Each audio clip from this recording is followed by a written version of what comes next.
પંચાયત વિભાગમાં મોટી ભરતી પ્રક્રિયા હાથ ધરવામાં આવી રહી છે. 6000 જેટલી જગ્યાઓ પર ભરતી પ્રક્રિયા હાથ ધરવામાં આવી રહી છે. પંચાયત સેવામાં કયા વિભાગમાં કેટલી જગ્યાઓ પર કયા વિભાગમાં ભરતી કરવામાં આવશે, વિગતવાર માહિતી સાથે જોઈએ.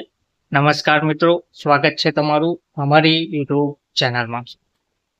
મિત્રો, પંચાયત સેવામાં 6000 જેટલી જગ્યાઓ માટે ભરતી પ્રક્રિયા હાથ ધરવામાં આવશે તેવી માહિતી આપવામાં આવી છે. જેમાં વર્ગ 4ના ડોર ટુ ડોર કચરા, ઘન કચરો પ્રક્રિયા એકમો, કચરા વ્યવસ્થાપન, કોમ્પોસ્ટિંગ અને ગ્રામ્ય સ્વચ્છતા અભિયાનને એક જ માળખા હેઠળ લાવવાનું નક્કી કરાયું છે. ગામોમાં સામૂહિક પ્રવૃત્તિઓ, ગ્રામસભા, યુવા મહિલા મંડળોની બેઠક અને સામાજિક કાર્યક્રમો માટે આધુનિક સુવિધાસભર અટલવાડી નિર્માણ કરવામાં આવશે.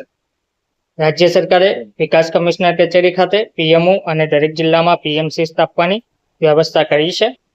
વધતા વિકાસ કામો અને વહીવટી જટિલતા ધ્યાનમાં રાખીને 127 વિસ્તરણ અધિકારી અને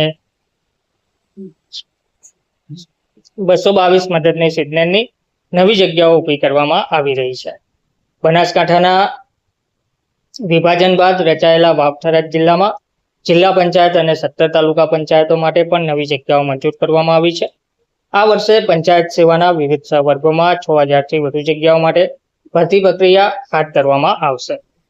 રાજ્ય વિધાનસભામાં પંચાયત અને ગ્રામ ગૃહ નિર્માણ વિભાગની અંદાજપત્રીય માંગણીઓ પરની ચર્ચાના જવાબમાં મંત્રી ઋષિકેશ પટેલ સાહેબ દ્વારા જણાવવામાં આવ્યું હતું કે પંચાયતોના મૂલ્યાંકન માટે ભારત સરકારે પંચાયત એડવાન્સમેન્ટ ઇન્ડેક્સ PAI અમલમાં મૂક્યો છે.